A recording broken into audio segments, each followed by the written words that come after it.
It's like getting ready for the start of the race. 3, 2, 1. And I guess we're live. I just want to make sure we are. And we are live. So, good evening, everybody. I'm Dustin Coiner here from TrackDaz here in Southern California. And I'm on tonight with an absolute lunatic. This guy is good at fucking everything. He literally races dirt track, supermoto, road race, club race, pro race, multiple disciplines, all over the place. Andy DiBrino is the guy's name, and yeah, he looks like Tron with his fancy gamer headset tonight. But welcome to the show, Andy. Thanks for having me. I'm stoked. Yeah, just got this fancy headset, so yeah, looking fresh. Yeah, and just to be clear, that is Andy with a Y. Apparently, Yeah, I'm a little bit three-quarter tarded. I misspelled his name originally with an I for some reason. I have no idea where I got that. I'm sorry about that. But whatever, we move on. yeah, I forgive you. Yeah? All right, man. So, you know what? Talking about you being kind of that Renaissance man, like I was joking that you're one of those dudes that's like good at everything. You're good at all these disciplines, and you know, kind of makes you hate you, because you're like so good. It's not even fair, right? Like, tell me a little bit about like what it's like racing all those different disciplines. Like, how did you get good at all of them? Well, I mean, I started with motocross, so like a lot of people like myself, growing up motocrossing, and then just randomly, a friend of my dad was like, "Hey, there's a supermoto race in town. You should try it." And at the time, they gave us like scooter tires, and I threw them on a pit bike we had, and that was my intro to asphalt. So obviously, I was hooked. And then that same year, the Red Bull U.S. Rookie Cup got announced for the states. So this was like 2007. So Yeah. hey, I tried out. My dad's like, hey, if someone thinks you're good enough to do this, cool. If not, like, I'm not going to fund this, like, but I'll take you. So went and did the tryouts, didn't make it. And of course, my dad was like, this is sick. So he got me a vintage bike, and I started club racing the next year in '08. And then Yeah. started flat tracking just because in Oregon where I live, I'm just about 20 minutes from Portland. It rains a lot in the winter, so look for something to do in the wintertime to keep riding other than just motocross. So we came across flat track racing at the indoor fairgrounds. So yeah, I just kind of accidentally got into all these different things, and I grew up idolizing Travis Pastrana. So obviously I knew of some of these other sports, and I just wanted to be like him. And yeah, it's just grew up just having fun, and there was no specific goal. I wasn't like groomed to be a supercross racer or a road racer. Like my dad and I, my dad races. We just kind of had fun doing, going and traveling and trying new things together with motorcycles, and it just led me here. So how did you get into road racing? Like what got you started into road racing itself? Well, so when I didn't get accepted into the Red Bull Rookie Cup tryouts, my dad was like, all right, well, let's look into what it takes to go club racing locally. And at the time, the entry level class was vintage racing, so Honda CD160s. And Okay. so yeah, he got me one of those, and I signed up for novice school. And honestly, I wasn't very good at road racing, and if it weren't for my dad making me follow through with my commitment to race, trying to teach me, a life lesson, like I probably wouldn't have stuck with it because I just wasn't very good at it. I think a lot of it had to do with the fact that everybody was cheating. Because back then, our club, Omra in Oregon, the class was called 250 Vintage, but it was a gentleman's agreement to race 160s. So my dad's like, by the rules, like whatever the rule book says, he goes by. And so Right. I'm getting passed by like fat old dudes, and I'm like pissed. I'm like, because I'm at this point, I'm like one of the top supermoto guys in the Northwest. Like I'm an accomplished motocrosser, and I'm like, why am I struggling with this so bad? So it kind of frustrated me. But eventually, I got some more experience, got it better, and a few years later, like I was winning club races, and luckily I stuck with it because it's been a lot of fun. But I wish we had So 250 ninjas back then.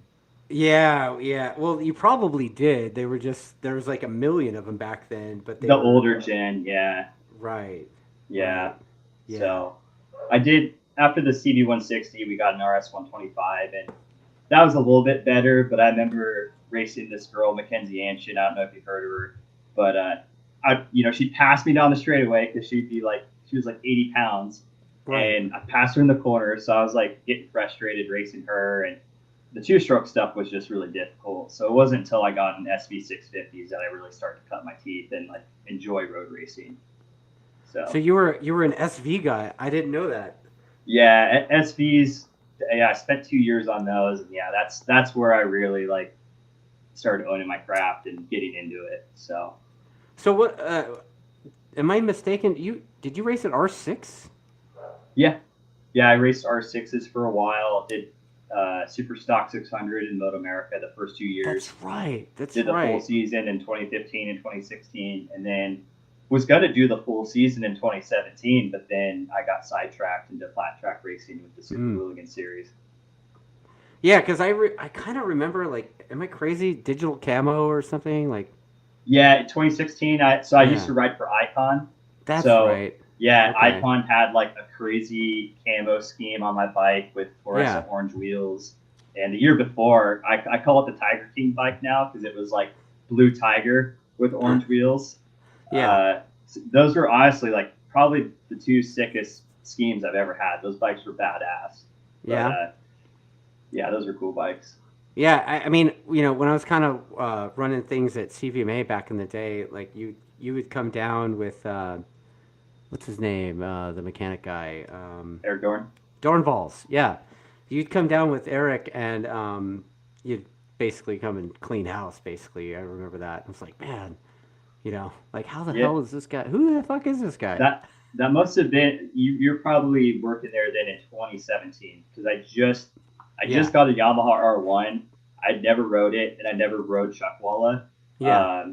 Or actually take that back. I did a ridiculous 3 day camp with like Cam Peterson and some guys back in 2016. That was my first time I ever got coached with Okay. Ken Hill or anybody. But anyway, showed up to Chuckwalla, brand new R1 I never rode, and I won everything but the shootout. I was battling with Heron and Benny Solis, and I wadded it. I got on a curb, and it just low sided. So, but other than that, it was a good experience, and I love that track. I've had good success there. So, Right on. So, dude, this sport is pretty expensive, and I mean, I know last year I think you bought a new bike and prepped it and all that, took it out, raced stock thousand with it, right? Um, yeah, last year it was tough. So I've been racing a ZX10R for a while. yeah, I got it brand new in 2020, and I've raced the crap out of it because I'm like club racing it with Omra Lemra, plus doing some Moto America stuff. And the plan wasn't really to try to do the whole season of Moto America, but yeah. I was like, hey, if I'm going to Daytona for Super Hooligans, like I'm going to bring the ZX10 and take it to Atlanta because that was also a hooligan round. So I'm like, let's see how round one goes, and then it went well. So it was just like, all right, like now I'm committed. Like we're taking it round by round, but you know, by the You sound ridge, like I was you sound like Stefano in that way. Like he's yeah, I could see that. Yeah, similar for sure, yeah. but he's like I'm like the West Coast version of him, I guess maybe. But There you go. yeah, I like his style, but yeah, unfortunately, the bike just got to a point where it was just really wore out, and the engine had pretty much expired, and I got forced into either having to buy a whole new bike or try to get a ride for a team, and I decided to try buying a Honda off another stock thousand racer that was all set up instead of dumping money into a team and getting nothing out of it. And Right. unfortunately, I kind of bought a hot mess from some guy, and it didn't work out, and my season ended early. Oh, But bummer. yeah, the thing, I got it at Brainerd, never rode Brainerd. First session out, the bike had an oil leak, and I'm almost crashing everywhere because oil was getting on the tire. And, you know, I don't want to get into details with the engine guy that did it, but, we got it sorted, and the guy was there to help, so he was really cool. But then the next day in qualifying, I made it a lap into qualifying, and I had a fork cartridge come apart while I was riding, and I crashed. I'm sure some of you have seen the video on my Instagram of it, slow Yeah. motion. Uh, I mean, I hate to say this shit out loud, but that sounds like somebody that rhymes with Schmandy Schmalmer. Yeah, it was just a bummer. Just stuff happens. Yeah, Lesson learned. It's always a risk when you buy a used race bike.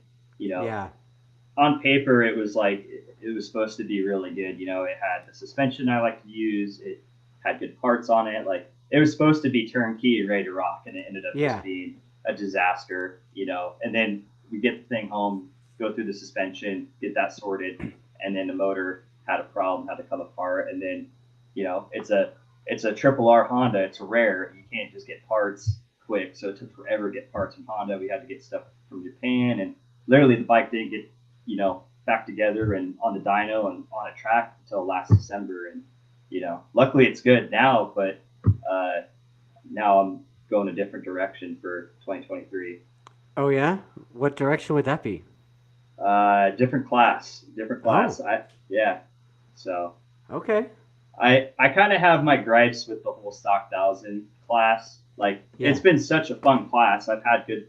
Last year was really fun for me. Being a privateer, you were saying, you were alluding to the expense side of it, and that's why, you know, going into the season, I was like not committed to the whole series because I'm like, there's no way I can afford to do it. But once the first round went well and we started building some momentum, and then I got 2 podiums at the Ridge.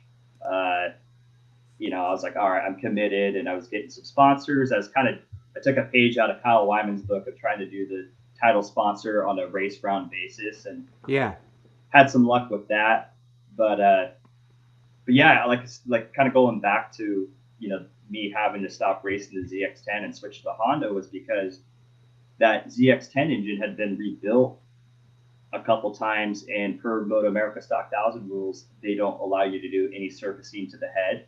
Yeah. So I was basically having all sorts of issues with the bike overheating, and we're just like, look, you have to buy a brand new engine, which Kawasaki doesn't sell great engines. There's nothing low enough mile on eBay. And the other problem was they wouldn't let me swap. I had a 2021 bike with a brand new engine. They wouldn't let me swap that engine into the 2020 chassis because there was like a slight difference or something. So anyway, Moto America changed the rules for 2023. So maybe that was because of me. I don't know. But I was so We're gonna call that frustrated. the DiBrino rule. Yeah, well, I mean, it's so silly, I'm like doing really well on that bike, and there's no performance advantage of the new motor. It was literally like an oil cooler or something they updated. That was the only difference. Yeah. But yeah, they What wouldn't about let me. swapping your race parts over to the new one? Well, I thought about that, but a lot of guys really didn't like the 2021 and newer Kawasaki's. They're having Yeah, issues with electronics. I've So, heard that.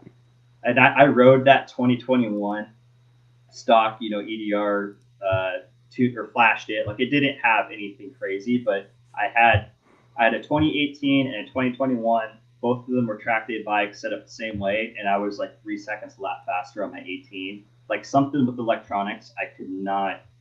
Like the bike just wouldn't go. Like I'd be going up a hill and the thing's pulling power. Like I, I don't know. I couldn't get it to Look, work. I talked to a lot of the racers at CRA that ditched their cowies, and what you're saying right there is almost verbatim of what they were saying. And they were saying too, they would get the thing going, and it would feel like it was a good bike, and then they would come out the next day, and it would be a completely different bike. Yeah, I didn't spend enough time on it. I would have liked to rode the 2021 with the kit harness and ECU, and a guy I raced with locally, Kevin Pinkstaff. He had really good success switching from a 2019 to the 2022, and he's going like he set personal best and he won a couple number 1 plates. So like he's having great success with the bike, but I know a lot of people who did it, and my my little bit of impression I got riding the thing, I was like, I don't want to do this. So, Yeah. ideally, I wish I just could have stayed on that 2020 I had. And Kawasaki was super cool. They were paying me contingency even though my bike was ineligible. Oh. So that was really really cool. Like after Road America, I got a top 5, and they emailed me. They're like, hey, your bike doesn't comply with our contingency stuff. So we're holding your funds. Like you need to have a green fender at least on your bike and a logo. And I was like, I literally just like quick spray painted a fender, sent a picture with the logo. I'm like, will this work? And they're like, yep. So they sent me money. And then like the next week was the Ridge, and I got a second, third, and that was $7,000. Oh, wow. So yeah, that was huge. It's like $5,000 to win, 4,000, 3,000, and it steps down. But yeah, so I was like, hell yeah, like, why switch to a new bike if I don't have to? But then again, like I said, the engine issue came up, and we just, in the time frame we had, we couldn't do anything. We had to just swap to something else. So you're talking about the expense, like, tell everybody what it is that Andy DiBrino does for a living to afford all of this, because racing is not inexpensive, obviously. So how you getting this done, dude? Well, it's tough. I mean, I'm lucky, first and foremost, my dad, he's been a supporter of mine for a long time, but I got good sponsorship stuff, nothing crazy. I mean, I wish I could be doing more, but like I said, last year I was doing that weekend sponsorship deal. That was kind of, I get somebody to come in and do it for a round and get some good exposure out of it. So that was successful for me. But yeah, I mean, I purely just race motorcycles, and at least before COVID, I had some pretty good deals and endorsements where I was making good money, and it's been a lot harder to sustain this lifestyle since COVID. But uh, it hasn't been easy, but I've been making it happen and trying to avoid a real job as long as I can. But yeah, literally like last year, like I said, I like we spoke about before the podcast started, I sold my Tacoma. I bought the thing in 2018 brand new, and I sold it for what I paid for beginning of last season to kind of help me fund the season. I sold that thing and bought like a $4,000 BMW wagon to replace it. So, not the Yeah. way I want to go racing, but luckily I had some really good years prior where things were good and sponsorship money was good, where uh, been able to kind of survive. But Yeah, it's sort of like that privateer life. You kind of got to do what you got to do to stay out there and keep going, right? yeah, I mean, shoot, like a couple Bounty summers, hunting at the clubs. yeah, yeah, it's a couple summers ago, I was like working part time for moto shippers, like using my van and trailer like between race rounds to go move bikes around the Northwest, No and kidding. yeah, and then obviously, like I said, I'm into RC car stuff. So like I paint RC car bodies on the side. I do some coaching.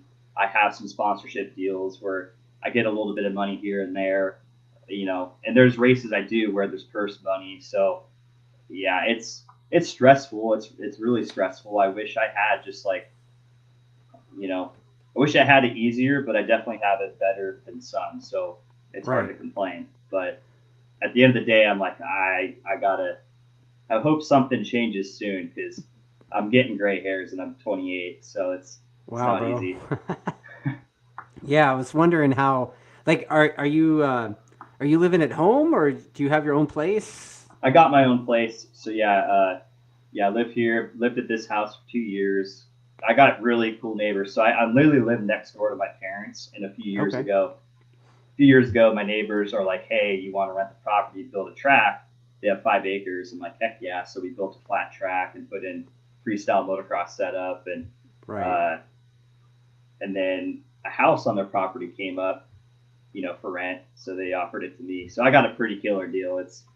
I'm pretty lucky. So I like being next to my parents next door, and but having my own spot. So I'm getting some questions coming in from viewers. So I figured I would just roll into that for now. I have a bunch of notes as well, but let's see here. There's a few questions from Paul McMullen. Um, he says, "Are there any rules changes that may help the 890s?" And then he says, "The top three mods you would recommend for the 890 for intermediate or advanced track day riders." And then, "Wish you were coming east for a race. Would love to see that 890 ridden well. Good luck." Nice. Yeah, I recognize that name. So first question. So for super, I assume he's talking about super hooligans with rules. Correct. So they did lower the weight limit or weight minimum, I should say, from 420 pounds to 397, which, yeah, that'll help us a little bit, but that it doesn't really change anything because now the Harleys and the Indians, like they're also allowed to get down to that weight. So it's funny. Super Hooligans they did a post. They're like, oh, KTM should be able to take advantage of their lightweight nimbleness with this rule, but it doesn't change the fact that there's a huge power to weight ratio difference if they also get their bikes down that same weight. So, I Right. mean, I'm happy about it because I get to shave 20 pounds of lead off my bike. I have 51 pounds of lead strapped to the bike, and I'm 300 cc's down against an FTR 1200. But anyway, yeah, that should help a little bit. I got a couple changes to the bike in the works, so we'll see how that plays out at Daytona here soon. And then top 3 mods, I would say number 1, suspension, especially if you're track day riding. The stock suspension is pretty soft. Works really good in the rain. I've thrown the stock suspension on for racing in the rain, and that was like dialed. Suspension, exhaust, and tune. So There you go. that's what I would do. Right on. And Okay, then so Brian Green, he's got a couple of questions. It sounds like you just answered one of them, but the other one would be, how'd you get hooked up with Dorn? I mean, I live 15 minutes away from his shop, so Yeah. I mean, it kind of has to go. It goes back more so to my dad because, like I said, I'm 28 when I started road racing. I think I was 13. You know, yeah, dad is paying the bills, doing the business, and started working with Eric, I believe, in 2011, and yeah, just kind of built a good relationship with him, and now he's kind of he's family. He's kind of like a crazy uncle I have. I would say that's kind of the figure I would describe him as in my life. I know he's a controversial figure in motorcycles, road racing. You love him or hate him. He's I don't know if he's controversial. to some people. I Yeah, I don't yeah, know. So when I say his name, some people are like, oh, like it's, oh, like he's awesome, or oh, that guy. yeah. I mean, he it's kind of funny. I'll say it. I don't give a shit.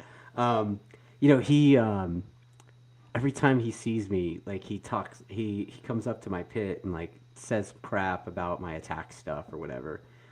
And so the last time I saw him, I was at Thunder Hill, and he came up and said whatever he always says, and I pretended I didn't know him. I was like, I don't recognize you, bro. I have no idea who you are.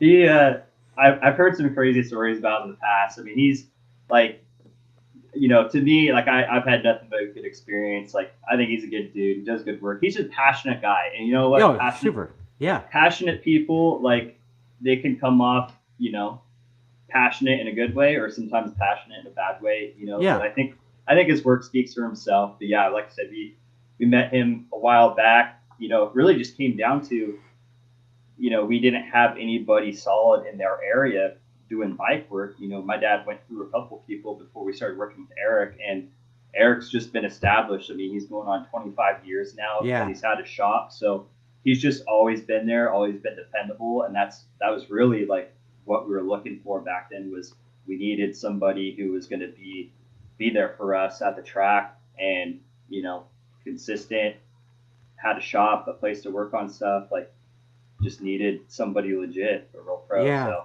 I yeah. mean, clearly he does good work. I mean, like, there's a bunch of people that run his stuff, a bunch of AFM guys that I know that run his stuff, so, and have for years, and I've seen Eric over the years, like, probably close to 20 years. I've seen Eric at some capacity at an AFM round somewhere, Button Willow, Thunderhill. I've even seen him at Chuckwalla with you and Devin McDonough. Yep. Yeah, whatever happened to that dude? Anyway, uh, Devin, he's my best friend. Yeah, is he really? yeah.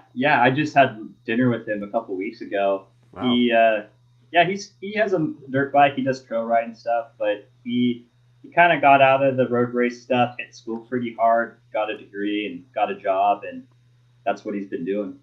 Yeah, So that's the unfortunate things that happens to a lot of racers, right? You know. yeah, yeah. I just got my degree a year ago. I did my 2-year degree in 9 years. So I don't want to brag, but yeah.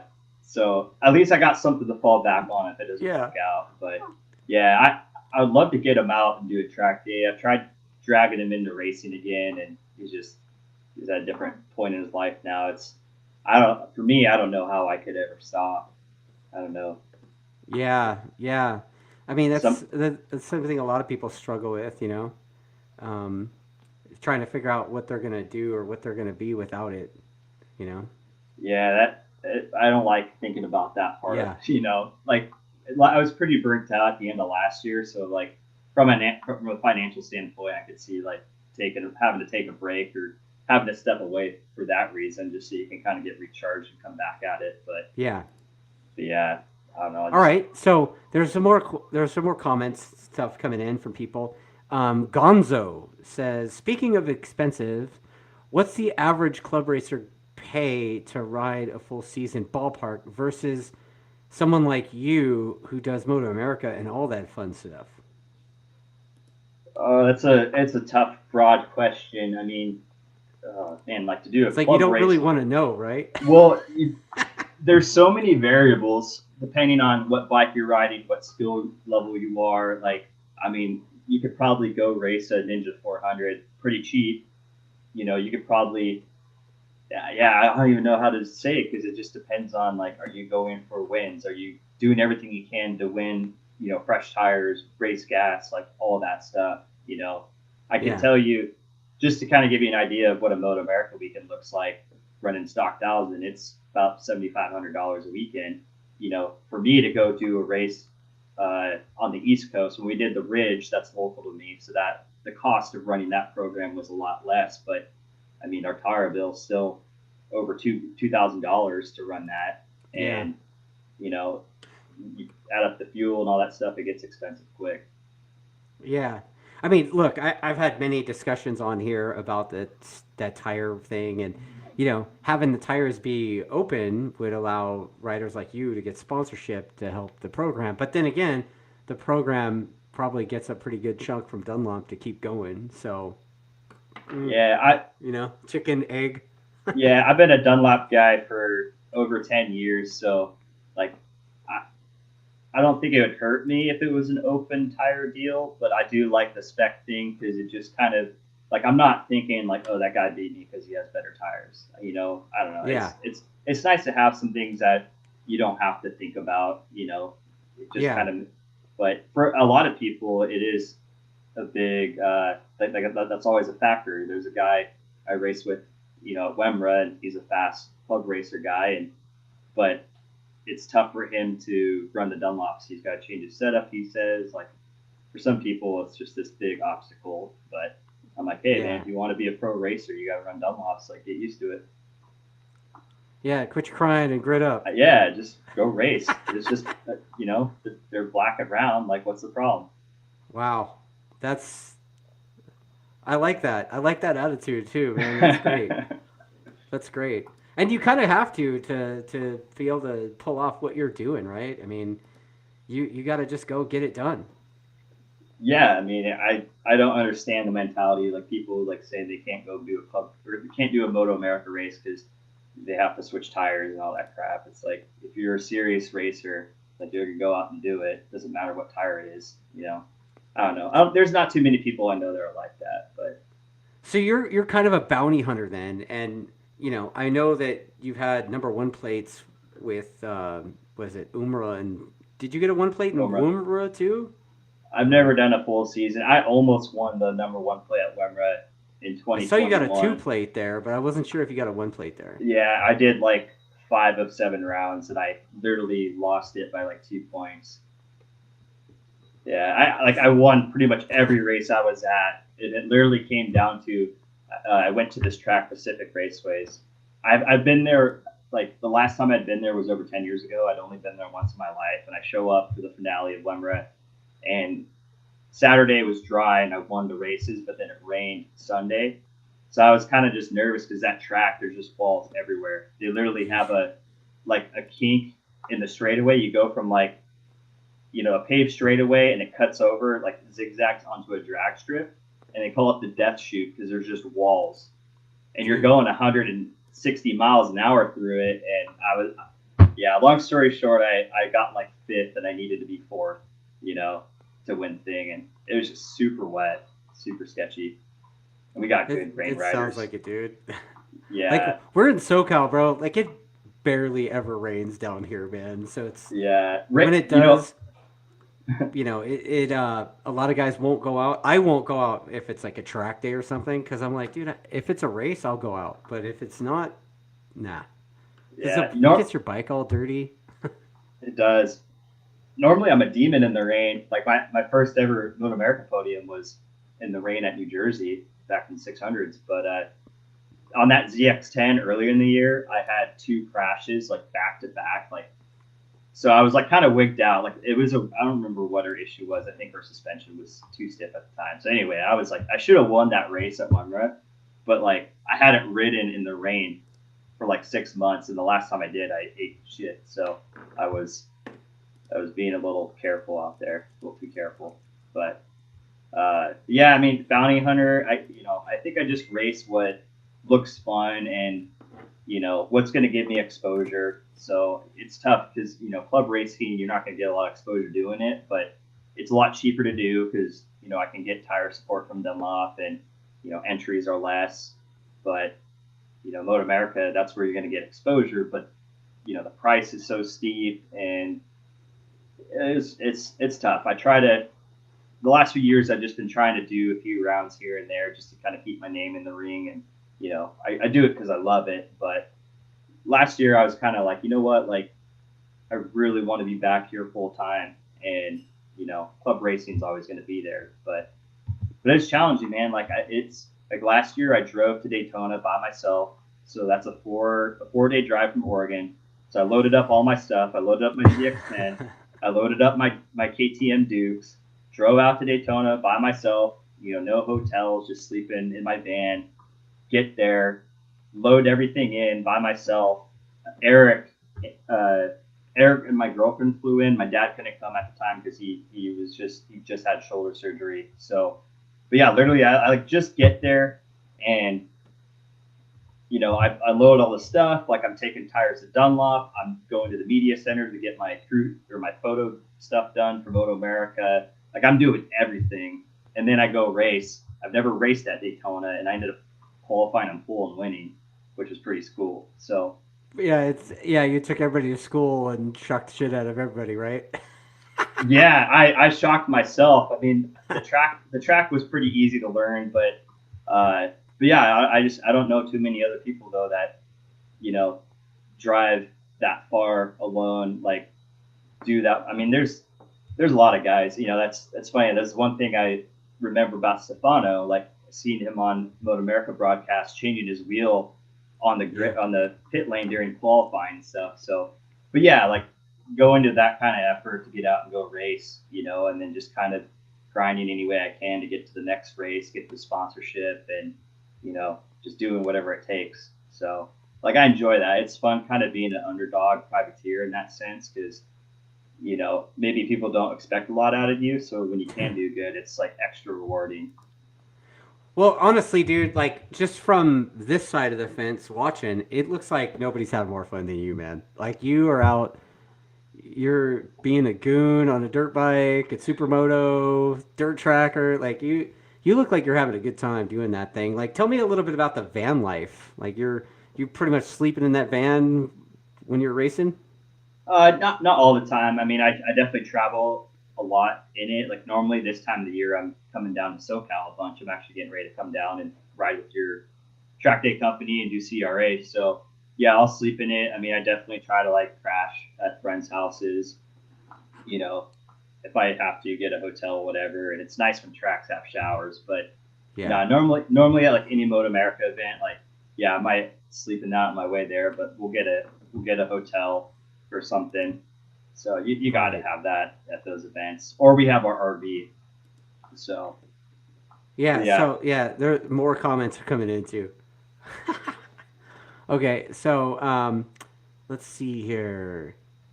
Abraham 4131 says that let's see on that you on that 890 KTM was flying out on that last Formula Ultra race.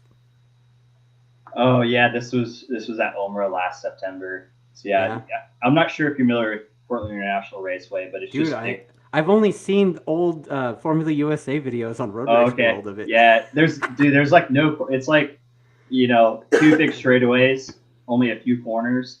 So it's a horrible track for an 890 because there's no fairing, and I'm racing it against 1000cc bikes. So, we didn't have a big turnout for the thousands that weekend, so I was able to snag a podium. But yeah, I was definitely vlogging that thing out there. Nice, nice. All right, and then Brian Green. Brian's got to actually. He emailed me a story.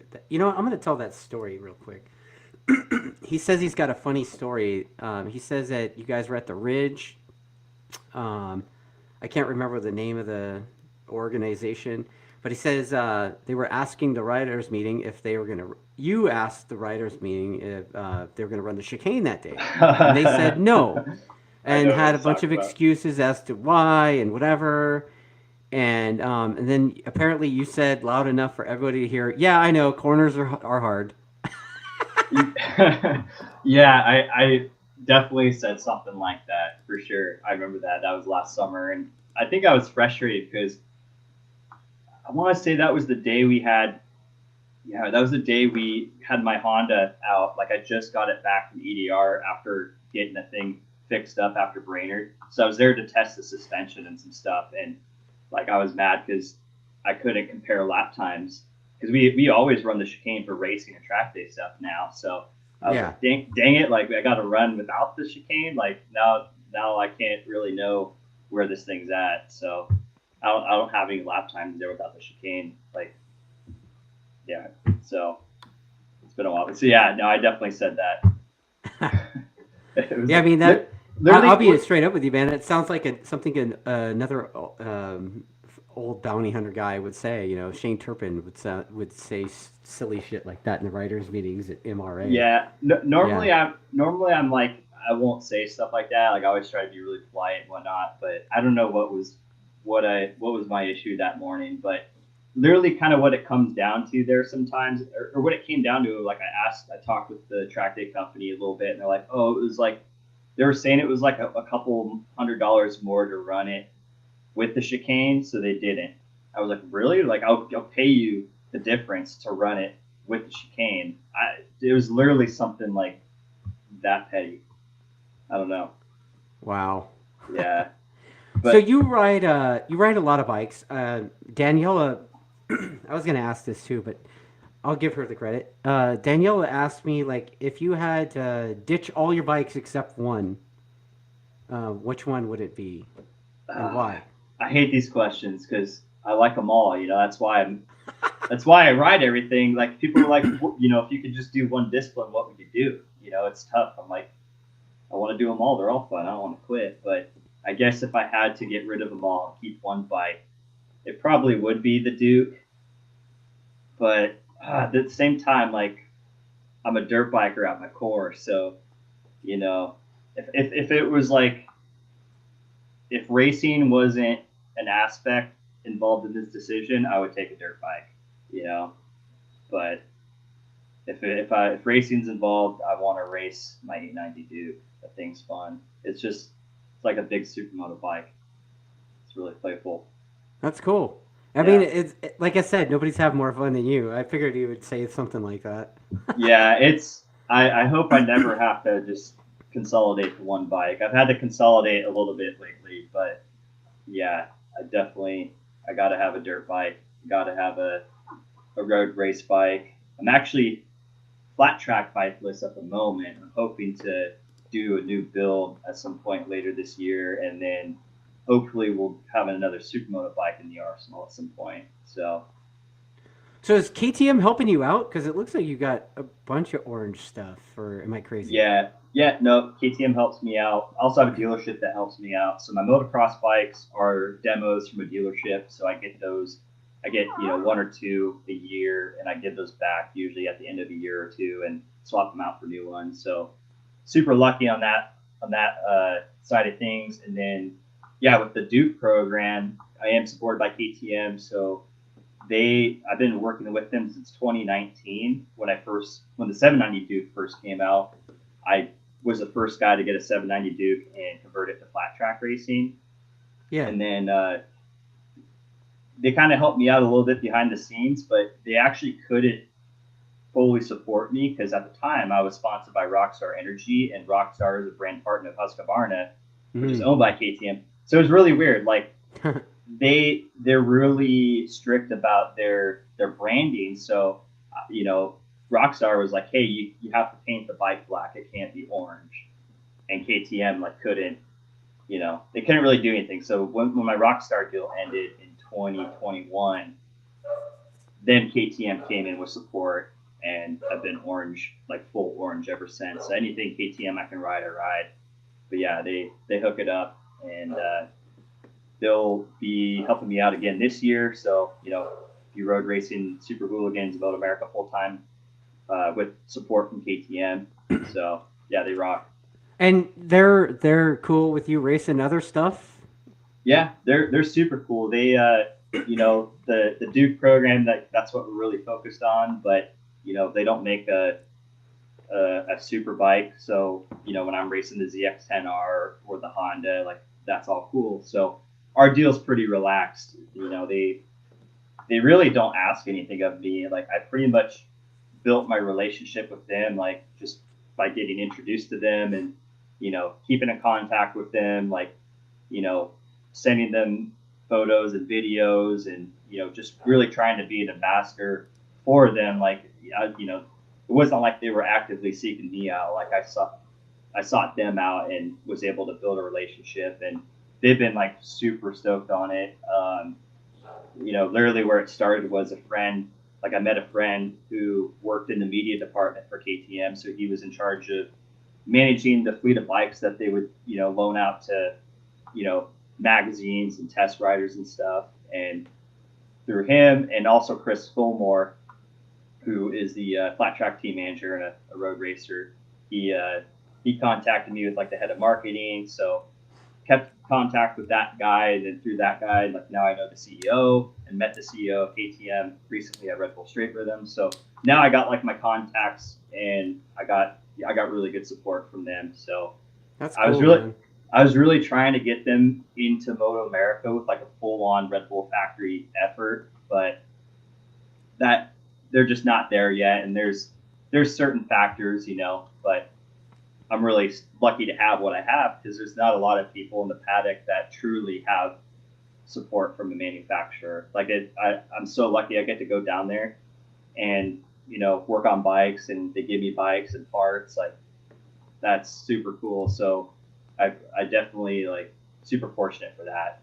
Like it means a lot to me that they have interest in what I'm doing, and it's really cool. Like these guys reaching out about the KTM, asking me questions about the KTM. I've never had such fanfare by riding anything else. I've raced a lot of different motorcycles, but there's some really diehard KTM fans, and not just from the States, but around the world. So Is there like a nickname for them? Because I know they call the Ducati people Ducatisti or whatever. Like, yeah, is there they're like not that I know of. I mean, yeah, I don't know. Like, I don't know with KTM. The Duke. That's what the people are really passionate about that are KTM fans, and it's crazy. I had like someone from Malaysia message me. They're like, oh, I'm so excited to see someone racing a Duke, because what other series are people racing Dukes in? That's major. So the Super Hooligan class, it's like really the only major racing series in the world where there's naked bikes out racing. yeah, So yeah, there's like I get messages from random countries. People are stoked to see it. dude. CRA kind of copied Hooligans rulebook. Basically, we're like, hey, we're not really gonna call it Hooligans because like that wouldn't be kosher, right? I'm sure Roland would not be stoked on that, but we have a class similar to that. It's called Ruffians. Hmm. So what do you think? What do you think about that? I mean, it's a different name. I mean, the hooligan name they don't own. I mean, they're what separates Super Hooligans is just the super in front of it, Yeah, and then Roland's name attached to it. But there's all sorts of hooligan series. But yeah. so what is that class? Because I haven't It's signed the up. same kind of thing. Up, we have a heavyweight version as well. This is basically upright bars. It's, what is it, 120 whatever horsepower, and then yeah, I don't know if off the top of my head, but it's something like I it's like might have Hooligans. I right? might have to sign up for that. I'm planning on racing my bike in the 600 races. Oh, cool. Yeah, that's we'll see. I do pretty well against some MotoAmerica dudes local and at the Ridge. So I know you guys got a couple fast kids down there. So we'll see what I Yeah, can do. there's But some. Yeah, I yeah, mean, Kettleson goes really good there on the 600, and a few yeah, others. he yeah, I feel like it'd be hard to match him there. But the kid I battle with at the Ridge is Dave Kolstad, and he just beat Kettleson at CVMA. So I battled David when he's on his ZX6, and I'm on my 890. So maybe we'll see how we fare. It just depends on the Yeah, track because David at PIR will just gap me because there's big straightaways. yeah. But yeah, I'm excited. I haven't been to Buck Willow since probably an AFM round like 5 years ago, I'd say. Wow. So Well, appreciate you coming down, dude. That'd be yeah, fun. It'd be good to see you. I'm I know we've excited. been. I wish more clubs allowed the 890 in their 600 races. Like you're like one of the only clubs. CVMA doesn't. Their limit is 850 cc's for twins, and they, Yeah. they tell me to run with the thousands. I'm like, well, that makes no sense. But Yeah, I mean we're new, right? So when you're a new club, you can make adjustments that established clubs can't make anymore. yeah, So it's like really easy to steer the boat when it's a tiny speedboat, but when it's the Titanic, it's hard aircraft carrier or whatever, it's harder, right? So, um, but cool.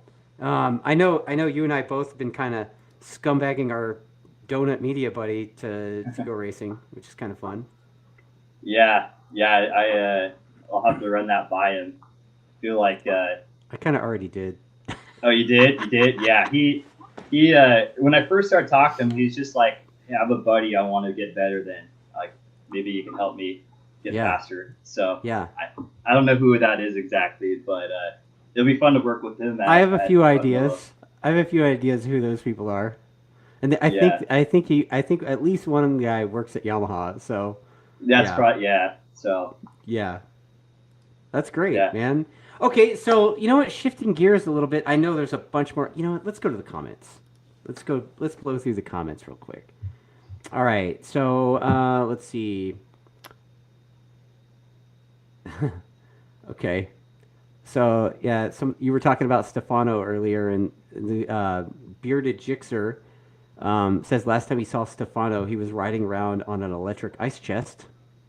oh god, that dude, I almost ass packed him so hard coming out of. I think it was in a qualifying session at Laguna. We're coming onto the front straightaway, last corner at Laguna, and something happened, and he like his bike like cut out or something, and he looks back, and I'm like, almost like did what Josh Aaron did to that guy, like just Oh shit! almost annihilated him. Uh, I He don't was know. riding an electric bike in that race. Yeah, he was, and he was having a. I mean, I was stuck behind him for like a lap because the thing's so fast down the straightaway. But like, it looked like a wild ride. It didn't look that easy to ride. So I was just like, I was just like nervous trying to get around him because I didn't know what was going to happen. But it sounds like they might be doing that, racing that thing again. So I'm Yeah. curious. I So think the last time they came out, they were out at our Thanksgiving weekend event, and they had like the actual road race version of that electric bike from the World Championship. And so I don't know if that bike's going to be allowed in that or not. I don't really know, but yeah, the rules for Super Hooligans, they're loose. They're loose. well, they're welcoming, Yeah, it'll be right? interesting to see how the balancing goes, Yeah. especially with the Pan America coming in. So we'll see. All right. So let's see. Like I have another question from Brian Green, but I'm gonna save it for later because it applies to something I have in my notes here. Yeah, Abraham saying that EDR scored him attack rear sets for his old Gixxer. Um, Let's see. Oh, I wish Attack made parts for the KTM, man. I've been talking to Joseph, like, come on, man, like make resets, like, dude, and you know, he's like that dude. Joseph he's bleeds. KTM. He Yeah, bleeds orange, dude. Like every time I yeah, see him, he's got fucking orange shit on his body. Like whether it's yeah, he probably has a KTM tattoo, man. yeah. It's a bummer that I'm riding all these bikes now that Attack doesn't make parts for. So I mean, I still have their handlebars on some of the bikes like the Honda and whatnot, Yeah. but yeah, like unfortunately, I'm gonna have to go a different route, like for parts for this year. What are you doing with that Honda? I know you said you're gonna race a different class. Are you gonna race Superbike? I'll probably be announcing what I'm doing Oh god probably in a damn little bit it. over a week. Yeah, it's I'm excited about it. You know, so yeah, we'll see. There's not that many classes, so All I'm sure right. you might have an idea in mind. I am eligible for Junior Cup. I'm not saying I'm doing Junior Cup, but You're not I doing Junior Cup. Shut the fuck up. You're not doing Junior Cup. nah, I did just get an RC 390. Like some people were like, what? Like Junior Cup? I'm like, no. I mean, I saw pictures of Aussie Dave riding an R7 last weekend. Whatever. Yeah, it's fun. So oh wait, I almost just spilled the beans. I can't. So Oh, maybe we have a follow up at some point. And I can talk all more right. about it. Yeah, I'll check in with you during the season. How about that? There'll be a lot of questions Okay. probably a week from now. So I really wish I could have brought that out tonight. I'm still waiting on a couple things. But yeah, the Honda, I really want to race it, like, but I also can't really risk it if I'm going to try to sell it. So, Yeah. but yeah, it's cool.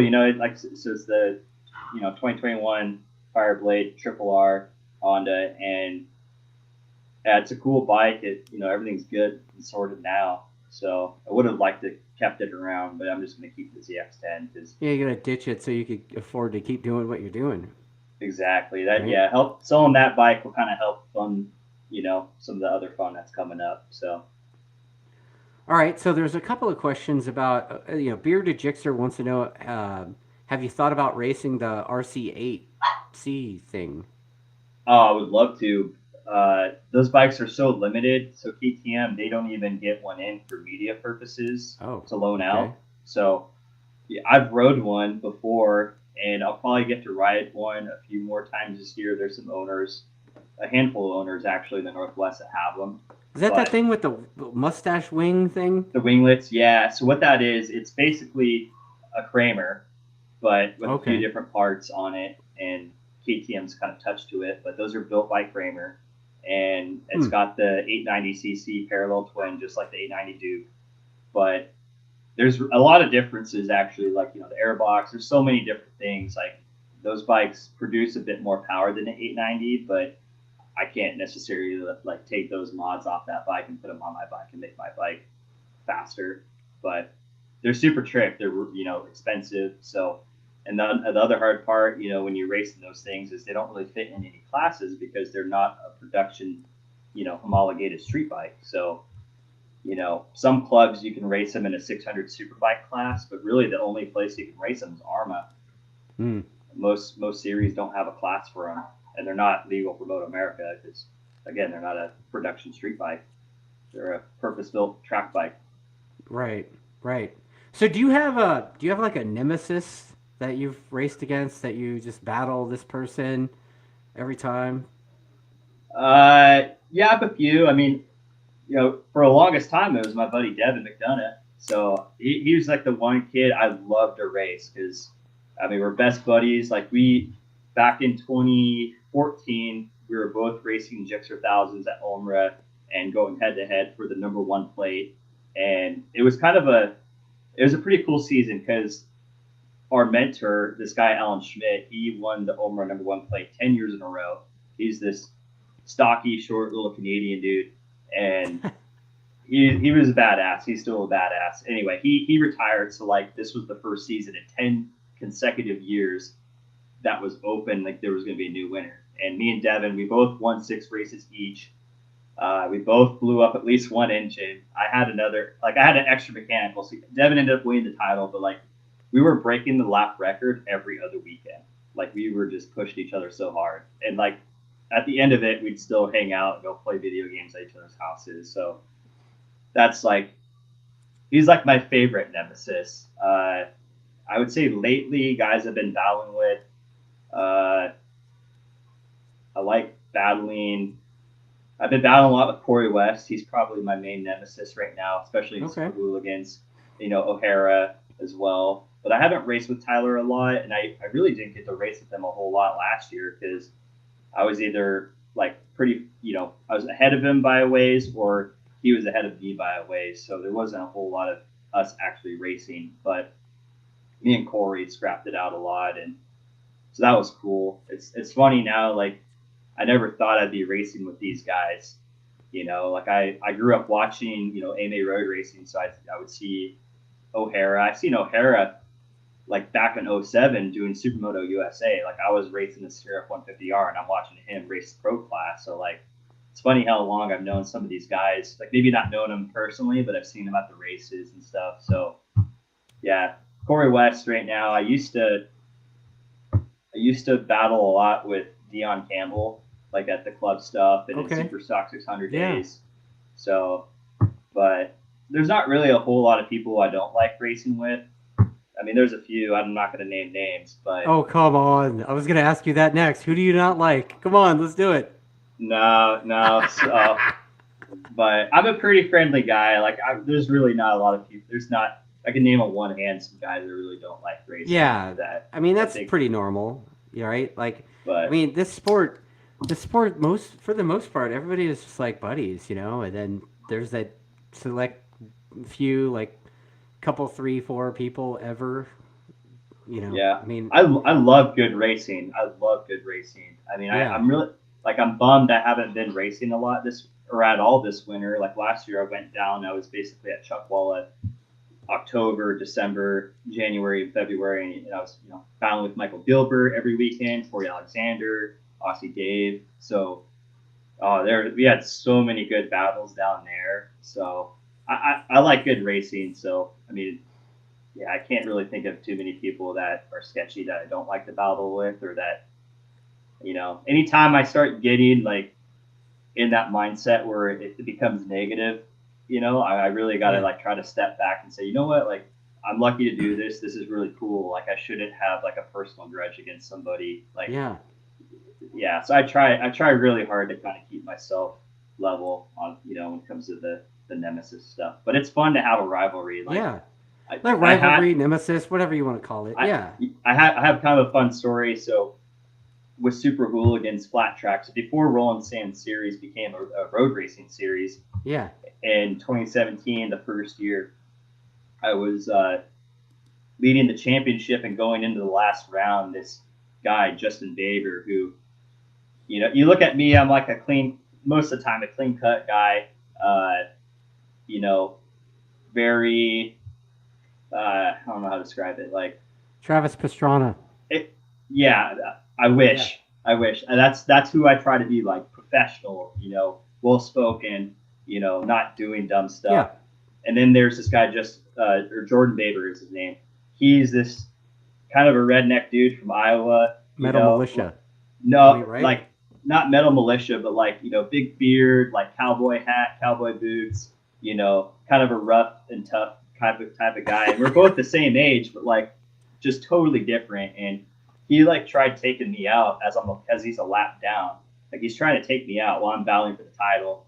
So like that kind of started this rivalry because he also won some races, but I don't know what his beef was with me. I think he just like didn't like that I was doing well. Like he was jealous or something. And then that kind of spilled over into the next year. And he started doing better. And, we're kind of battling for this title. And really about halfway through the season, like I was long gone. Like he wasn't really a contender anymore. But like he thought I cheated at some race. Like I started on the front row and he thought I wasn't supposed to be on the front row. And literally after the race, like I ended up winning this race. We're racing on a pier in San Francisco where they had the first ever X Games. And there's like 3,000 people. And after I win the race, like on my victory lap, he comes over and punches me in the helmet in front of everybody. And like, he's just going, like he's going nuts. I'm like, what? Like, I'm just like, I was just speechless. Like, I didn't even know what to do. I was just shocked. And then like, then the next race we go to, super hooligans on their social media, they like posted a photo of us in practice next to each other, and they captioned like, oh, best friends in practice. Like they were just like fueling the fire. Oh, And for sure. yeah, so like this guy Jordan ends up beating me in the dash for cash, and then we go into the main event, and I smoked him in the main event, and we're on the podium ceremony in front of all these fans, and he's literally like flipping me off, like point blank, like cussing me out. And I'm just smiling at him. Someone took a picture of us, like I was smiling, holding the trophy, and he's like faces right next to mine, like just mean mugging me, like and anyway, eventually, like in the moment, I was like really upset about it. Like I didn't like it. I don't like controversy. And I talked to the series. I'm like, hey, like you got to do something about this guy, because it started becoming a problem where like other racers were having incidents. Like literally, we're in Sturgis, and they were like accusing another racer of something, and they ended up getting into a fight. And like Jordan's dad, who you could describe him. This is not my quote. This is someone else I know that said this. He's trucker Santa Claus. That's what he looks like. Imagine trucker Santa Claus. That's his dad. And wow. Dad gets in the fight. And anyway, like he stopped kind of coming out to the races. And then I saw him later. And like I became friends with him. Like I think he just got over it. And yeah. I just put it behind me. Looking back, it was awesome. Like I think that totally was cool. Like having that rivalry, like it created some really cool, just content, And it makes it fun too. Like when there's a little rivalry, it just for the fans anyway, at least. Exactly.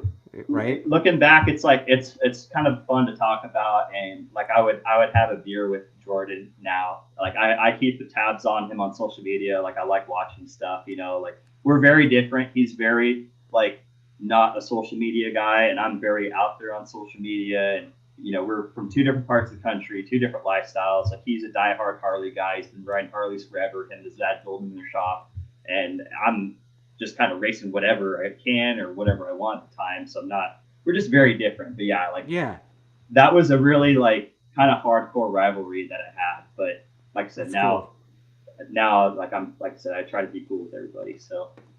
All right, so I'm going to talk to you about coaching just next, but I'm going to go through some of the comments. There's some more coming in. So let's see. Wow, Brian Green, like you got a lot of questions, buddy. Paul McMullen, let's see. Oh, yeah, he's already asked about that. Okay, let's see. Oh, Gonzo wants to know if you're going to be at Podium Club for round 2 of CRA. And how do you go about learning a new track you've never ridden before? Probably won't be at Podium Club. Unfortunately, my bikes are getting picked up, I think on the 26th of February, to be taken out to Daytona. So that sucks because I wanted to do CBMA that weekend. So yeah, I don't think I'll be racing because I don't really have unless my ZX10 gets finished here soon. Maybe I would love to take my ZX10 down and race that at CRA or anywhere. Podium Club is crazy good, dude. Like it's I haven't been there yet, but I've had some invites to go out there and coach with a friend of mine. So I'll probably make it out there sooner than later. But yeah, I'd love to get out there. What was the other question? Yeah. So who's your favorite racer to race against? I think we just talked about that. And then these are Brian Green's. So I'd say favorite racer to race against might be Travis Wyman. We just have a really good respect for each other, I think. So, right on. Yeah. I've raced against Travis Wyman. I remind him too because he's so good, right? I'm like, hey man, remember that time I beat you by 9 seconds? Like this fat guy beats him, but I don't know, he was having trouble or something that day. But I love to remind Travis of that just because we're buddies or whatever. But yeah, it's fun. Okay, so.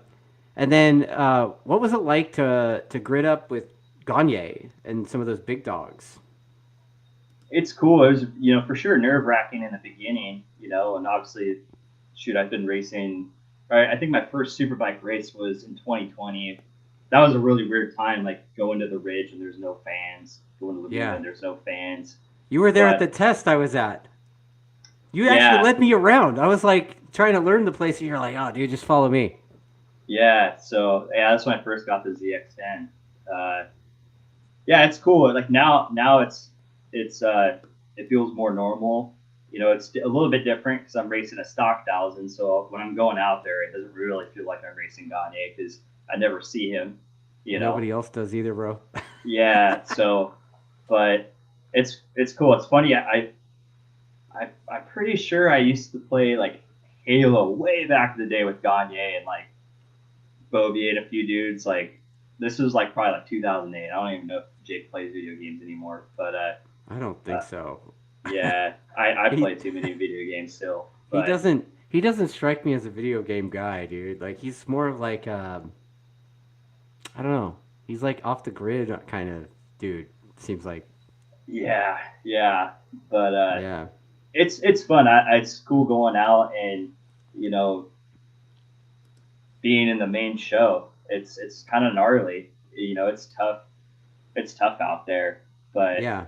it is cool. Like last year, I got a couple top tens, so I was like super proud of that. I won a Superbike Cup race or two, and it's fun when you're out there actually battling those guys. Back in there was a rain race at Road America I was in, and like I remember passing Hector Barbara, and it's just super cool when you get to get out there and get a toe off those guys. Like it is so fun being on the track with those caliber of riders. Like that's the most fun part is you actually get to race some of those guys. Make you want to race Superbike like for real? I mean, it'd be fun, but like it's so expensive. Like Yeah. it's I so hear that. expensive. So I yeah, hear that. it'd be rad. I'm curious to see how Corey's gonna do on a superbike this year. I feel like there's a lot of really good guys that have a hard time really making that bid for the front on a podium Well, in it superbike. seems like a big jump. You know, I was there. I saw you're talking about Corey Alexander, right? Yeah, Yeah, I saw him at the test and in December, and he looked like he was trying to figure it out. You know, because I think the Superbike is quite a bit faster than the stock thousand bike, and it's got a lot more electronic capabilities. yeah. It's funny. It's hard to really imagine a bike being that much faster than a stock thousand. I mean, I'm sure it's possible. I haven't really rode. I don't even know what the fastest bike I would say I've rode is, but I mean, Well, I've you just rode. look at the lap times, right? I mean, Yeah, you I look mean, at I've the had a top guys in couple. stock thousand and the top guys in Superbike. It's not the same. Not even close. Yeah, Not even the same ballpark. yeah. I mean, I've had a couple. I'd like to think that like if Jake or those types of guys got on the bike I was riding, that I'd be within a second of them. Like I'm confident Jake's gonna go faster on me than whatever. He's always gonna be faster than me, right? But like Right. that gap in our lap time, I do believe, yeah, a big chunk of that is the bike. But for me, like I've never had the opportunity to do data and do that stuff. I mean, when I'm at a MotoAmerica race, it's my dad and I, and if we're lucky, we have Eric with us, and we're so spread thin, we don't have time to look at data at all. I mean, not that you can run a lot of data in Stock Thousand, but like we're not even downloading just data off my AIM solo to look at. We don't have time, Shit, so dude. like I'm pretty much like yeah, that's all on tap for me. I've never had that luxury to be able to do that type of stuff. Man. So Only that if, that would right? be that would be the big jump for someone like me is trying to learn that. But I feel like it's a challenge. But you look at a good team, they got good people to walk you through that stuff. Like if you have a good team that knows the stuff, then it doesn't really.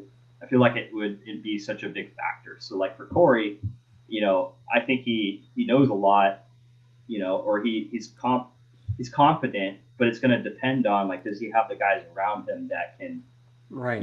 lead him onto the right path. And I would like to say so because they got a season of development underneath them, and uh, I mean everybody that was riding that BMW, Corey and uh, Travis Wyman, I really felt like they elevated this last year because I mean I've battled those guys a lot in previous years, and then this Yeah. year it was like all of a sudden Corey's just like untouchable. And I'm like, what the heck? I beat this dude at CVMA when he was on a Cowie, but like now like he's just on another level. Like Yeah, dude's going fast for sure. yeah, I Right? would I wish I would have loved. I actually did just get to try a friend of mine's M1000 that had like his map, Corey Alexander's mapping on it, and all this stuff. I rode it at Chuckwalla, and it pretty much was like the nail in the coffin for me moving forward. You know, out of stock thousand. Because I'm Wow, like, man. if I'm not on this bike, what's the point? Like Yeah. that bike is, it's a legal bike, but it's such a cheater bike. Like, is such a cheater bike. But hey, it's legal. Like you gotta play, play the rules. Yeah. That Yeah. bike is, it's a weapon. So So let's talk about coaching a little bit. I was talking to you, and you said that you've been doing some coaching lately, the last year or so, a couple years. I've been coaching like, I would say like one-on-one like track day coaching. I've been doing since COVID, since 2020. But I've been putting on like race schools and like stuff like that since 2014, like quite a Oh, while. cool. Yeah. So like doing supermoto and like flat track type schools. So And like, has coaching um, aided in your own writing? big time. And like I said, all started at a ridiculous, uh, a ridiculous camp. I can't remember what they called it. It was like the first of its kind, but like there were six of us. I think, oh, it's called Rick Development Camp, I believe. So Oh, okay. it was like six riders. I want to say it was me, for sure, Cameron Peterson, because I remember we had to share a room at this place in Palm Springs together. But there was like six other like MotoAmerica riders, and that's where I first met Ken. So it's funny. I'd been racing, road racing for like 8 years and racing professionally for three. And I had never been coached in my life, and I remember feeling like such a novice. Like after our first few video sessions with like Ken, I'm like, oh my god, like just stuff I didn't even think about. But yeah, I started working with Ken, and then that led to, I learned the fundamentals and applied them, and it definitely helped a lot with my riding, and it's something I think about every time I go ride now. And so, yeah, I've been kind of working under his wing, I would say, and I feel like the coaching stuff has slowed down for me a bit lately. It's funny, racers, they want to go fast, but they don't want to invest in themselves. So it's really like I mostly coach like older track day guys, I Really? would say these days. Yeah. I mean, my time is worth something. So I got to, you know, like it's hard to, coaching be tough to be profitable if you're like, all you got to coach on is a race bike. So like luckily now I have a KTM, and then I had a ZX10 that I got rid of recently, but I had basically a bone stock ZX10 I'd go out and Yeah. coach on. So I'm not like having to worry about, what gas that's going in it and whatnot. And I got plenty of takeoffs, but I mean, yeah, you see the coaching. There's a bunch of guys doing it down here. I mean, Josh Hayes and Tony Elias is coaching. yeah, I haven't. Jake Zimke coaches still a little yeah. bit. I think, yeah. Well, SoCal's for sure a big hotbed for that, and Yeah. coaching wasn't even a thing until Ken really moved up in our area. That it wasn't a Yeah. thing. There. Yeah, and it's funny now. It's just exploded, but even then, it's like it's kind of saturated now. Like everybody thinks they're a coach. Like that's And the we talk frustrating about that part. with Ken, right? Like everybody's a coach now. Isn't that fun? That's the worst part about it, because yeah, there's too many guys who think they know something, and I'm like, well, man, if you just apply what you're teaching, like you would do a lot better. So I don't Yeah. understand. Like again, it comes down to money, and people don't want to invest in a good coach. Sometimes, like racers, especially, they're a lot of them are cheap, and I get Yeah. it. Like you gotta put your money. You can put your money towards going and racing or getting new tires, or maybe you have to back down the racing a little bit and take some time to go get some proper training. I don't know. It's just it's a grind. Like I have some good clients I like to work with, but I definitely didn't do as much this past year. One, because I was busy with a lot of racing, but also just because it's some people are it's tough to deal with some people, and a lot of people, not a lot of people, some people don't, like I said, they are not willing to invest in themselves. So That's that's fair. That's yeah, that's definitely fair. I enjoy it. Like I enjoy it. Like don't get me wrong, I love working with people who are really excited and really enthusiastic about it. That's a yeah, lot of fun. But the other part too is like you get clients that it's always easy to work with somebody that has a lot to gain. yeah. Easy when there's easy seconds to be had. But once you start working with somebody who is already really good and they're just trying to find that little bit extra, like that's where it can kind of get frustrating. You Yeah. know, on both sides. If they're not getting the results they want, or if I'm not getting Oh, for sure. them to to see the bigger picture or something. So it's And it's that's not just challenging. you. I mean, I've heard Josh Hayes tell me, "Man, I ain't gonna ride the bike for him." Yeah, Right. yeah. I So. like Josh. Josh is he's definitely I would consider him a mentor. And it's funny because Oh, 100%. I never really knew him uh, while he was racing, but after he like technically retired, I would say I met him on a plane on our way to Daytona. I was going out for a flat track race, and we started chatting, and it's funny. I would never thought he even knew who I was, and then he started kind of giving me some advice because back in 2019, 2018, I was racing at R1, and I was like one of the only guys road racing at R1 in MotoAmerica. So he'd just come up and give me advice. I was like just so blown away that he'd take the time, to try to Dude. help me out. And now he's definitely like one of the guys I always talk to when I go to SoCal. We go ride motocross, or I'll go try to stay with him. Like him and Melissa are super cool. So, Yeah. but yeah, his style, like, because I'm around sometimes, I like his style. Like, you know, so I'm Yeah. not, It's super laid back. Yeah. yeah, but he'll tell you how it is. Oh, for But sure. a guy like that, he can say that. Like me, like I'm not half as I'm not nearly anywhere on the radar of what he's accomplished in road racing. So like I can't kind of command that swagger that he has when he's coaching like that. Yeah. So I mean, you could grow a mullet. That'd be a good start, right? yeah, but yeah, no, I like coaching. It's fun. It's Yeah. rewarding.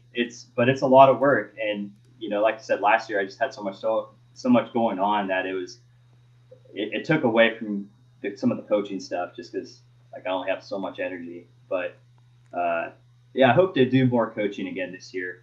So Like, we'll see. there's a couple of comments coming in, but like, what advice would you give to somebody who's like plateaued in their lap time or whatever, regular track day guy, or maybe like amateur club racer, and they're like, just say they're at Buttonwillow and they reached 55s and they're just stuck there, can't go faster. What I would say is, yeah, I would get coaching. But the thing with coaching is a lot of people, they try it and then they move on to something else. They don't stick with something. They'll go to whoever and expect that in one day they're going to have this breakthrough, and that doesn't always happen. So sometimes you gotta come back. You gotta stick it out. You gotta see something through. So like I can see from two perspectives. Like try to coach with anybody you can. Try to learn as much as you can. Like go with Pridmore, go with Ken Hill, go with Jake, go with Josh, whoever. Yeah, But the hard part is, I feel like if there is a goal that you're trying to reach, it's you got to stick to something to kind yeah. of see that through. So that's that's where it's tough. It's I say like getting them to be willing to try what they're being taught as well. That's another thing, right? for sure. I mean, Like, have you ever had somebody that you're coaching and they already know what you're saying is wrong and they're giving you excuses as to why you're wrong? uh, I haven't had the only like difficult person I've had was they're like trying to impress me or Yeah, something. So like they're just I'm like, look, dude, you got to like slow down to go fast. Like you're trying too hard. So like sometimes it's tough. Like they don't understand that part of it. Like yeah, so yeah, it's there's one guy I know who I don't coach with him, but like he's like probably any coach's worst nightmare. The thing is, he's mega fast. Like he'll do.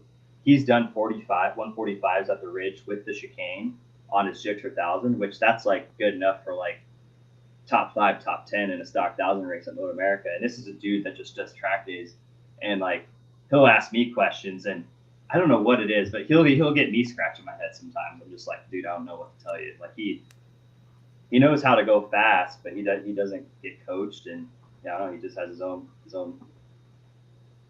Yeah, I mean, mindset. somebody asked that. Somebody asked something similar to that. Like, have you ever go to a track day and get surprised by a fast guy that doesn't race? Does that happen? Yes, A Brian couple, Green. Apparently, it does. yeah, a couple times.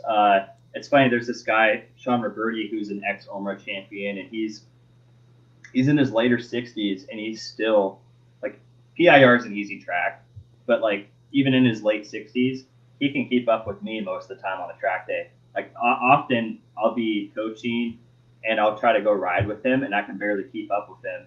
Like he's that fast. Like Wow. it's crazy.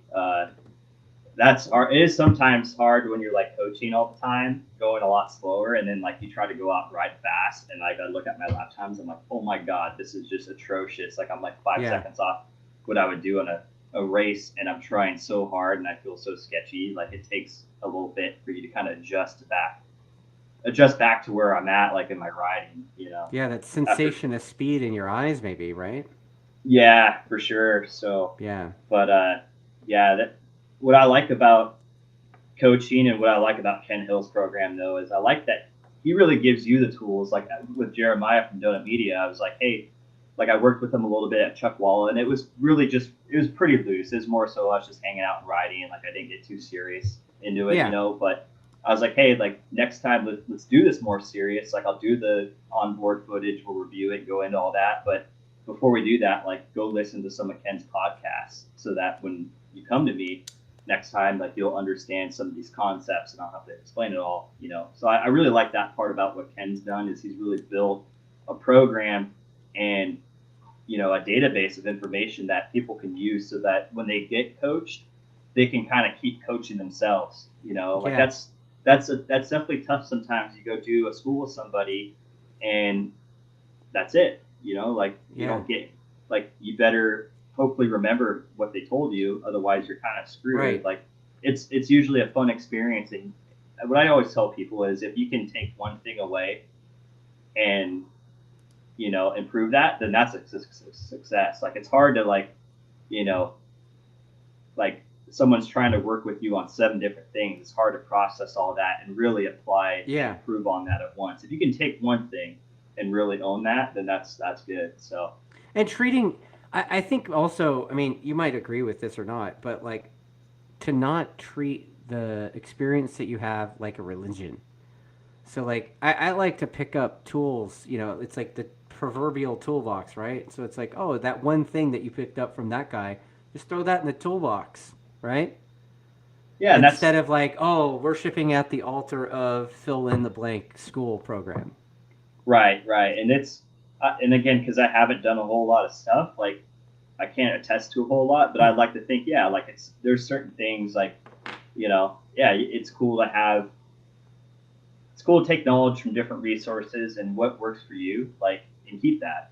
Yeah. Like I would love, like, I haven't been able to do a Danny Walker's American Super Camp. Like that looks like a lot of fun. I see Yeah. Jason Pridmore all the time, and he's a cool cat. Like, I've wondered what's his program like, but yeah, I mean, for people like like I said, I would say one day isn't gonna. You can't expect that one day is gonna change your life. If you're gonna have to do, you really need to stick it out with somebody long enough to really get the results that you're looking for. It's okay to try different places to find what you like, but you're gonna need to spend some time with somebody if you're really like at that plateau in your life where you're just not Yeah. getting faster. Like you need to, that's a good time to change. Yeah. So I mean, I know the Yamaha school jokes that, they're going to unscrew your skull and pour all the knowledge in and then screw it back on and you're good, right? There's no school like that yet. So until then, you got to figure it out, like you're saying. yeah, so Yeah. some people are just lucky where that it comes easier. Like some people are just naturally talented. Like for me, road racing, it was tough. Like I've had to work really hard to get better. So like I remember, especially growing up in Oregon, because our road race season is usually April through September. We have all this time off. I remember, showing up the day before the first race, and I hadn't ridden for like 6 months, and I'm just like having to relearn how to ride. Like it feels like it's so crazy fast because all I've been doing in the winter is riding motocross, riding flat track, going like 40 miles an hour, and then I hop onto a whatever bike, and I'm just like, this is just mind melting speed. Like I don't know, it's over the years it's gotten easier and easier, and now it's like feels totally normal. But it wasn't always that way. So Yeah. it used to Yeah. be like I used to really feel like I had to knock some rust off because it was like, yeah, All right. So, um, there's a couple of things I wanted to bring up the NJK Leathers thing just because I like Kelsey a lot. Like you're, I see you rocking the NJK stuff. Like, tell me a little bit about working with Kelsey out of San Clemente. yeah. Kelsey's the man. So it, back when I was riding for Fox Racing, Mm-hmm. they wanted to make me some custom leathers, and Kelsey was like the first guy I thought of. I remember guys were in NJK. Like when I first started riding, they were one of the only custom suit companies I knew of. So it just kind of worked out good because like I knew like Kelsey was like one of the first guys that would like be like, all right, like I'll make you a suit branded for Fox, because some companies wouldn't. They didn't want to do it. So and Kelsey lives really close by to where Fox was based out of in Irvine, so it just worked out really good. And we got some suits going, got to meet Kelsey, and just kind of kept up that relationship. And as we got a few suits made, they just kept getting better and better. And yeah, I've just been wearing the stuff ever since. I think his product is really good, and I'll be wearing it again this year. Yeah, I mean, I I had many a suit made from Kelsey where his hound dog was like sleeping in the suit while he was making it. So it's kind of funny, you know. Like, dude, Yeah, hardcore dirt track speedway guy. and I think downhill he kind of makebording.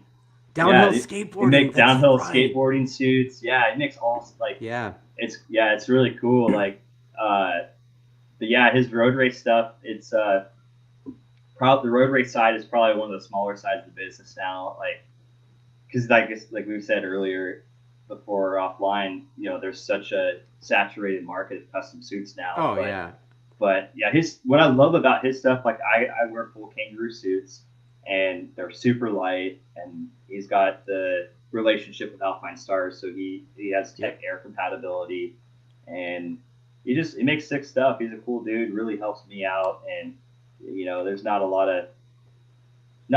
of companies out there that take care of people as good as he does, I would say. Yeah, So, yeah. yeah, he makes good stuff. I love it. So I'll be wearing it again this year.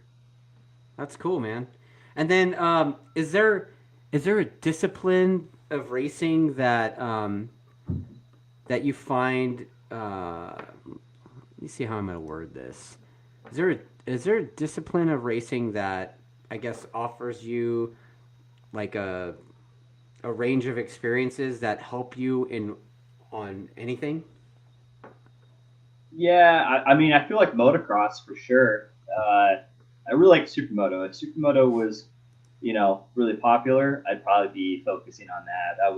That's always one of my favorite things to go do is ride supermoto, and they're all really fun. But yeah, it's funny. Like I grew up racing motocross, got into road racing, and then I really didn't ride a whole lot of motocross for a while. But like when I came back to motocross, I had progressed. Like all the kids I grew up racing, you know, they had gotten better racing motocross over the years, and I just jumped back in right with them, and I was right there with Hmm. them without having to ride motocross with them. Like I was doing something different for a few years, but like somehow that helped elevate me. So when I came back and I was racing those same kids, like it was like I never skipped a beat, like I never missed a race essentially. So yeah, motocross really it helps a lot of things for sure.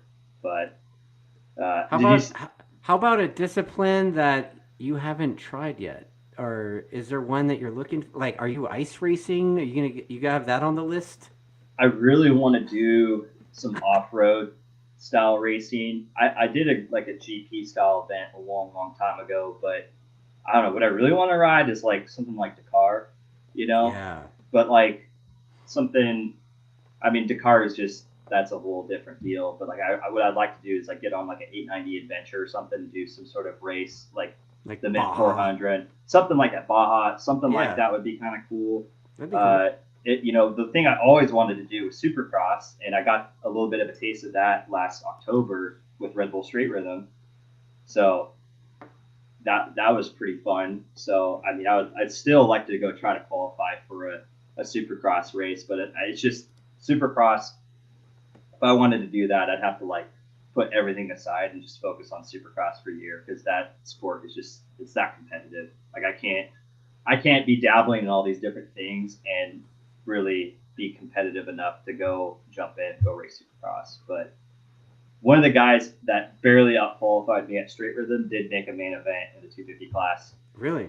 at Anaheim last weekend. So I was pretty stoked on that. But again, Straight Rhythm, that's just like a 40-second straight line track. It's a lot different than, an actual Supercross track, with corners. Like doing those You're flying through obstacles. the air. Yeah, those obstacles, like when you're right out of a corner with ruts, it's a lot harder. But yeah, I never rode Supercross, and I got invited to a Supercross that event, so that was pretty wild. I had like a month to prepare for it, and on a 125 two-stroke. But that was super cool, like getting to ride the same track as Ken Roxon and Cooper Webb and watch those guys. And that event was in conjunction with a Roland Sands flat track race. So I was the only guy at that event racing flat track and doing Supercross on the same day. Like I would That's literally awesome. hop off my flat track bike, take off my steel shoe, and then go hop on my KTM 150 SX and race Supercross. That's awesome, man. So Yeah, no that was ice fun. racing then. Ice racing. It's funny. I hate the cold. I hate the cold. I remember my dad took me on a Harley ride when I was really little, and I just was complaining the whole time because I was cold. So Yeah. his buddy Gary started calling me the human popsicle.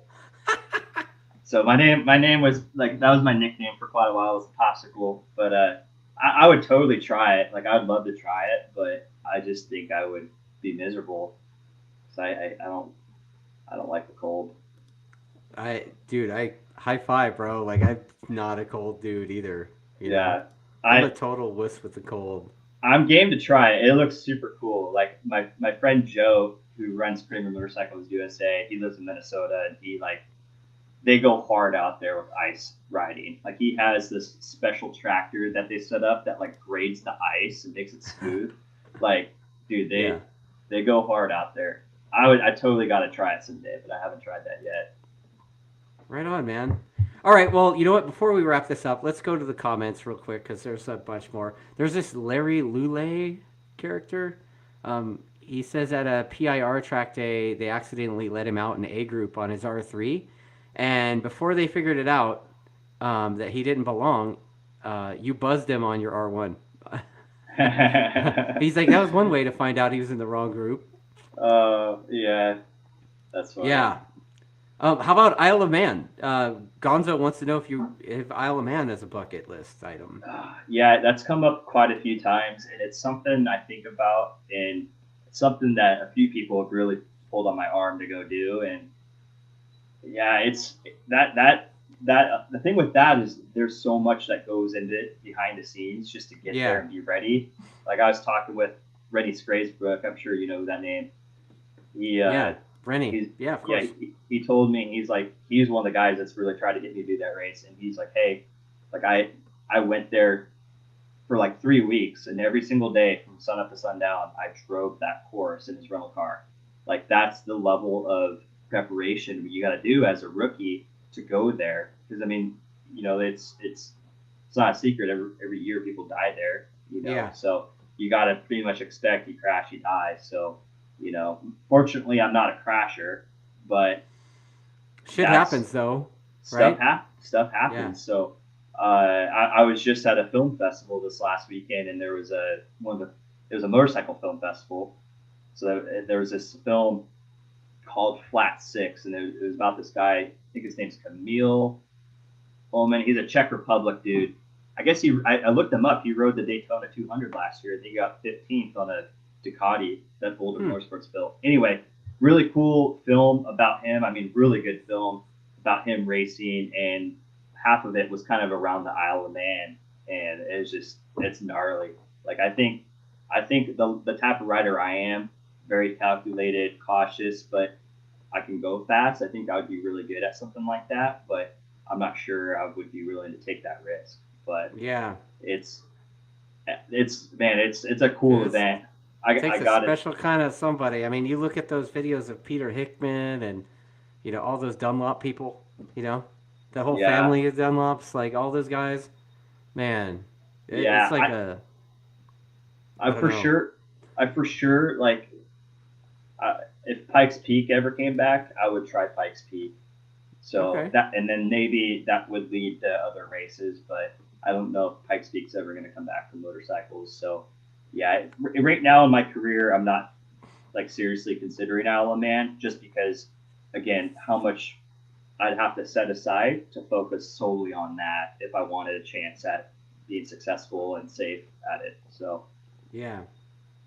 Well, you know what, man? It's been a good chat, dude. Appreciate your openness with me, and hopefully we'll hear soon about what your plans are that you're being so coy about. Yeah, for sure. I'm surprised there wasn't more questions about RC car racing. There's a couple in there. I mean, yeah. Let's just go into it then. Like before we hang up, let's talk about your RC car shit. Like, I was gonna say the drift car thing too, but. Oh yeah. Drift car's been apart for like a year, but I'm literally like probably this next month it'll be up and running. It's been getting turbocharged, so I plan on getting back into drifting again pretty soon. Because you were doing some pretty good content with that stupid thing for a minute. It was so fun. Like I just got into that by accident. Like literally, my local go-kart track, they had double booked me. Like I was supposed to go out and do some supermoto practice during COVID, and they had some drift guys out there, and it turned out the guy I met is a guy. He's a factory Ford RTR Monster Energy driver, drives a Mustang in Formula Drift. So literally like one of the best guys on the planet. So he ended up teaching me how to drift and sold me a drift car, and like I got pretty good at it pretty quick. Started practicing with him all the time and some other Formula Drift guys. So it was just like something that I did for fun during COVID, and it's just something that's part of me now. It looked like fun, dude. Yeah. It looked like a lot of fun. Like I said, nobody's having more fun than you. Yeah. And then the RC car thing too. I was like, what the hell? I saw today you were talking about, you commented on Danny's comment on that, and I guess you were like a factory supported driver, I guess you call it. Yeah, I've been pretty much so I started racing RC from getting hurt racing motorcycles. Go figure. And like just kind of really hit that hard, and I'm still a factory driver, but I drove for this company called Kyosho for like 7 years, and now I drive for a company called Team Losia Racing, and I'm like a full factory RC car racer. So I used to do it more seriously as a teenager. Like I'd actually make money sometimes. Like these companies would fly me out to races all over the country, and I'd race. It's just as serious as anything else. I mean, there's like live broadcasting, of the races. We have transponders made by Miolapse. Like they're just little tiny versions of what we use on our bikes, and we change all sorts of settings, with electronics or tire compounds, treads, shock oil, shock springs, all that stuff. But it's just a fun hobby. I'm addicted to racing. I actually have an RC car track on my house, and we had a couple races last year. So like, hopefully that'll be a nice little side income thing, to make rent this summer. Hopefully is having RC car races at my house, on the weekends. And it's fun. I love racing. So a couple of words just came out of your mouth, and I think that's going to be our T-shirt from you. I'm addicted to racing. Yeah. 100%. I don't know if you know this. I've been making I've been having some. I've been I having saw some the guests T-shirts lately. Yeah, I've seen a couple of the T-shirts he did. Yeah. They should be on my website in the next day or so. But yeah, the Scumbags is honor from Melissa, and then there was sometimes you got to get aggressive from Stefano, right? But Yeah. I couldn't include the part where he said and take somebody out, right? uh, Ken Hill said this ain't bowling, yeah, that one's my favorite. That right? one's my favorite. Yeah. And yours is I'm addicted to racing. I think I'm gonna have my T-shirt person throw that out there.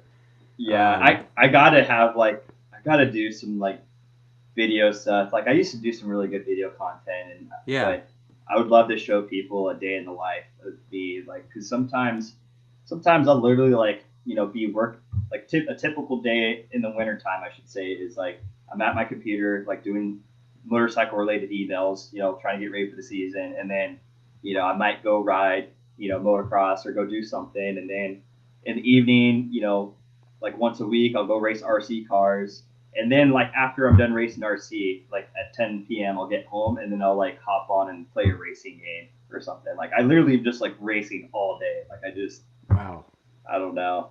It's yeah, I like yeah, it. I just yeah, I like Yeah, racing, man. I'll we'll race come up with some anything. kind of. I'll make sure once we come up with whatever design, I'll make sure I get you one. Hell yeah, that'd be Right cool. on. But yeah, Well, yeah, man, dude, it's it's been a fun. great chat, bud. Like, Yeah, fuck, we're an hour and 40 minutes into this thing. Can you believe I that? know. There's so much we could go into, like just yeah, facets of writing and stuff I've done. I mean, Yeah. some of the stories I have, I could go on and on. But yeah, like I'll Well, have dude, some I'd pretty love to have cool. you on again. Maybe I'll check in with you mid-season, see how things are going with you, and we could talk about like how that program that you haven't mentioned yet is going. Yeah, yeah, I'm excited. So yeah, I probably expect to next see you week. at Daytona. Yeah, well, I'll be at Daytona 100%. You can Okay, definitely count on seeing me there in Super Hooligans. right And on. yeah, and I'll see you soon. I'll be coming down to. I'm trying to decide when I'm leaving, but I'm planning on doing the upcoming track days and racing CRA. So Nice. I'll see you down there. Be duking it Yeah, up come on to the the KTM. beautiful metropolis of Buttonwillow, California. Oh yeah, yeah. I'm excited, man. I like that track. I haven't been there in a while, but Nice. yeah, we'll Maybe I'll see get to ride with you. for sure. For sure, we'll Right do on, some bud. wheelies. Well, you know what? Good chatting with you, man. And I guess I'll see you next week. And, dude, again, appreciate your time, man. This is awesome. Yeah, thank you. I like what you do with these things, so I want to be part of it. Right on, man. Peace out.